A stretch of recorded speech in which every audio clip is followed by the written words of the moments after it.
You are watching an Al Bear review. Cue the music.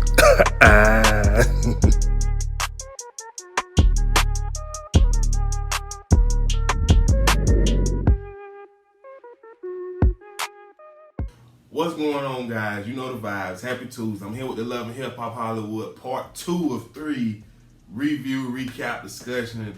If you're new to the channel, be sure to subscribe. Everybody, be sure to like, comment, share. Here's the thing. Ain't no way in hell this show deserves a 3-part reunion. No way. There was nothing that happened in this season. I'm thinking that last night was going to be part 2, the end. Let's focus on New York. You understand? But no. We got a part 3 coming next month. Now, I'm going to tune in, but I don't think it's going to be worth nothing. But last night, I want to start with this. Nina, the host. And I forget the guy name in the back that got the microphone, but he pointless. He hasn't said anything funny to me whatsoever. So I'm still trying to figure out what's his purpose for being there. Now, he said one funny thing when he said Pam is, sitting down like she on the bench, because, Pam was sitting with her legs wide open, as if you are to expect anything differently out of Pam. He has not said one thing funny, and they pumping crowd noise until, I guess the little responses he give, he ain't said nothing worth funny. They just handing out checks up there at Love and Hip Hop. It's sad. But anyway, I want to start with Nina. And let me tell you why. So, they was discussing the whole April Fizz relationship with Zell, Paris, J Boog, pretty much anybody who wanted to get in on it. And so, the reason I want to start with Nina is because I don't know if I really like her right now. And I guess because for me, she sat and I'm gonna be very fair. She sat back and pretty much let any and everybody say whatever it was they wanted to say to Fizzlet and April, how they wanted to say it, all of that, right? But as soon as Lyrical and Brittany get up on the stage, I believe it was Lyrical and Brittany, she trying to diffuse the situation. She trying to say, let's just move on, because this ain't, we never get no clarity. We don't want to beat a dead horse. I didn't like that. So you sat up here and let both men and women attack April. Forget Fizz. Forget him. But you supposed to be hosting the panel. And if this your job to be messy, let everybody get got. I ain't really like that. So anyway, sticking to the whole Fizz April situation, we all over it. You know what I'm saying? Let's just be real. And then what pissed me off even more was because Nina didn't come to April rescue. It was Yo-Yo with her titties out came to the girl rescue. And don't get me wrong, I kind of like Yo-Yo, but I don't think they need to bring her back. I don't think she fit the dynamic of the show and the image of the show that they want. But Yo-Yo defended April because she said at the end of the day, this is a woman who chose who she want to be in a relationship, who chose who she want to love, and she not going to let too many more people attack her. And I'm just sitting there, up late, stomach was full, so I couldn't really go to sleep, which is why I watched it at 10 o'clock to 11 o'clock. Nina, the fact that you stepped in for Lyrical and not for, I just didn't like that. That was just so fraud to me. But anywho, everybody going in on April and Fizz. We don't care because Fizz, he's so high. The only person that he want to respond to is Moneice. She the only person that he want to turn up against is Moneice. And April is doing all the defending. And so Jason Lee spoke up and he took off his glasses and was like, Fizz, I had so much respect for you, but but the way you talked to me and came at me about April, the disrespect.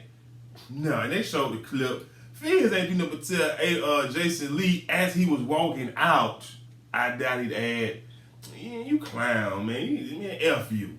That's it. He ain't do or say that. First of all, Fizz don't bring a threat on nobody's life. Let's just be honest. Come on, Jason Lee. But then that's when Yo-Yo stepped in, and Yo-Yo was like, that's her man. Well, if he don't defend her, what kind of shilling to be with him? What kind of man is he? Agreed. That wasn't defending. You cussing somebody out on your way out? Come on, man. Come on. And so, at the end of the day, I don't even want to talk about the whole Fizz and April situation too much anymore because, we're beating a dead horse. They together, or they appear to be together, or it's the image that they're together. I don't know. But it's sad. So anyway, switching gears, Moneice came up on stage and basically, I'm going to knock this review out really quick. Because like I said, it was just too much going on. Like I said, Yo-Yo nipples was out the whole night. I'm like, come on now. Like, no, you're granny. Like, come on now. Grandma and I had the nipples out. Like, I'm sorry. The outfit was, was killer, but I didn't even realize last week that she ain't had no bra on. But this week, the camera crew specifically made it their duty to let us viewers at home know Yo-Yo don't have a bra on. And neither does Lyrical G, but that's another story. So anyways, Moneice come up on stage.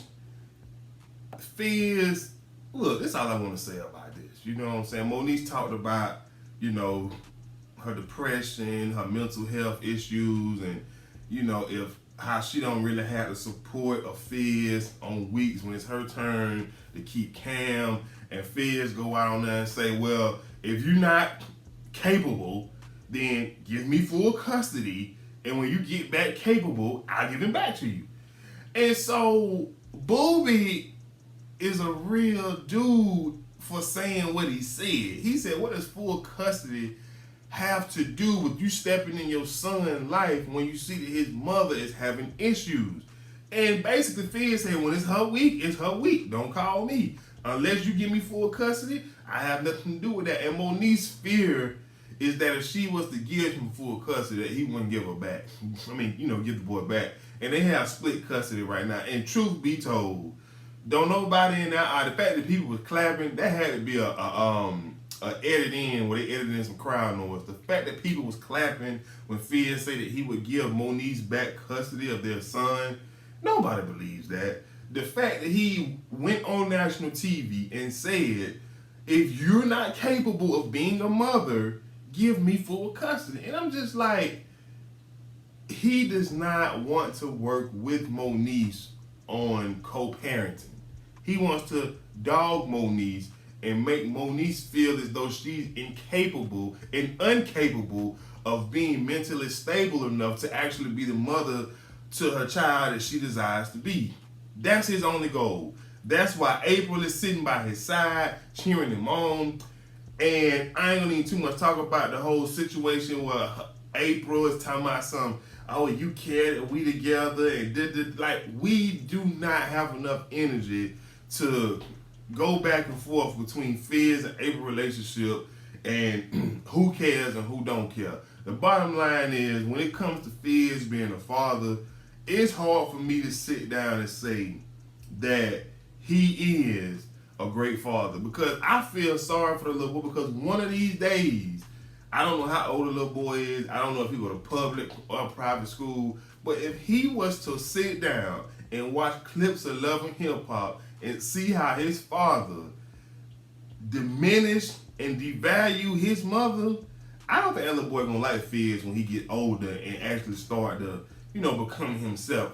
He's a child right now, he's innocent, but if that boy, when he gets older and he starts to see how his father was treating his mother, I don't think he gonna like Fizz.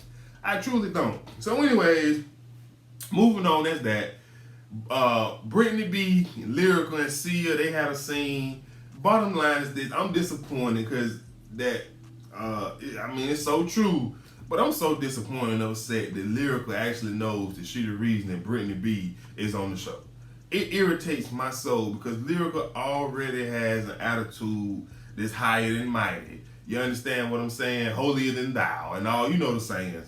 But long story short, Brittany B been trying to prove that they used to be friends back in the day, and Lyrical did hit Brittany B with like, I don't know who are you? Like, bottom line is this, I was mad at Brittany B because she didn't come on set with the on-site vibes. She didn't. Sia through a pillar. Sia was trying to get up. We know they ain't gonna let nobody fight, but I would have felt better if Brittany B would have came with that same energy she had towards Lyrical when she met up with Black China on the reunion. Like, it pissed me off that she didn't, and it just really made me feel like you for cameras too. I thought her lyrical beat was mediocre at best, childish at the very least. But they used to be friends. They used to work together.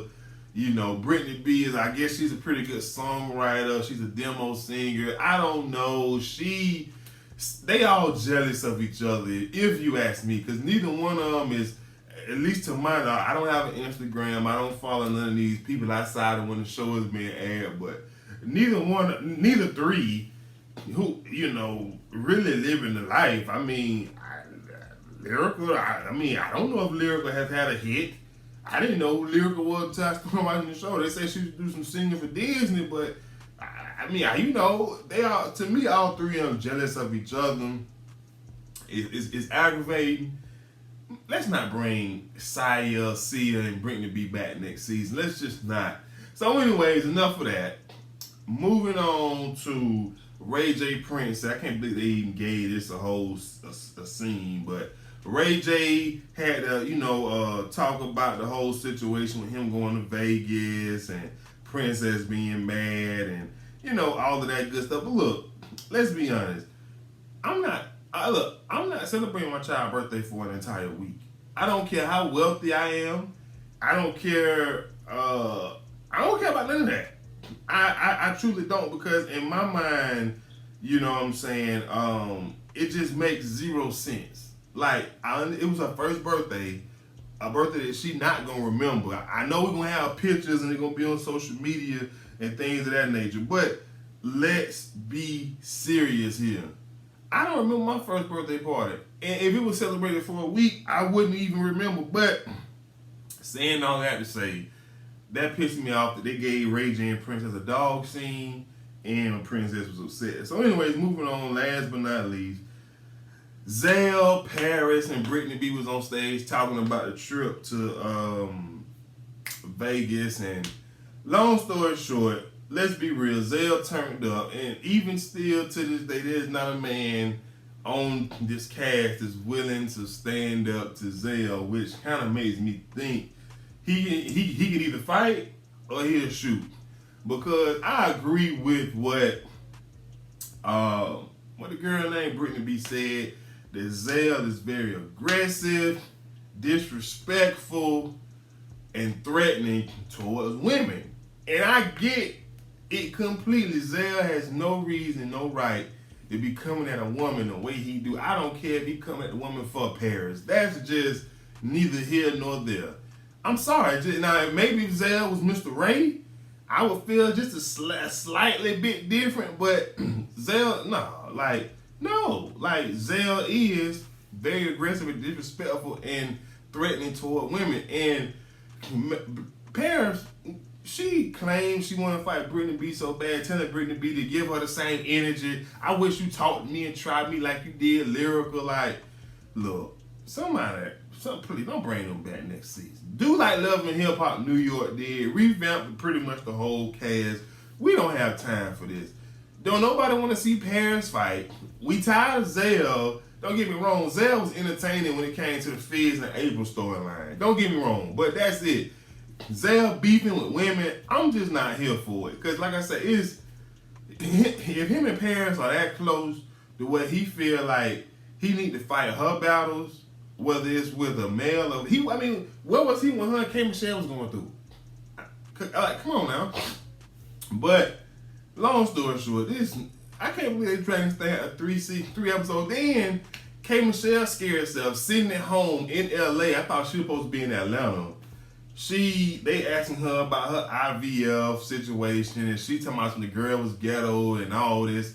K. Michelle is so disrespectful, and and don't get me wrong, I'm still gonna listen to K. Michelle music. I can separate the person from their art, and she makes good to great music. But the person K. Michelle is just halfway.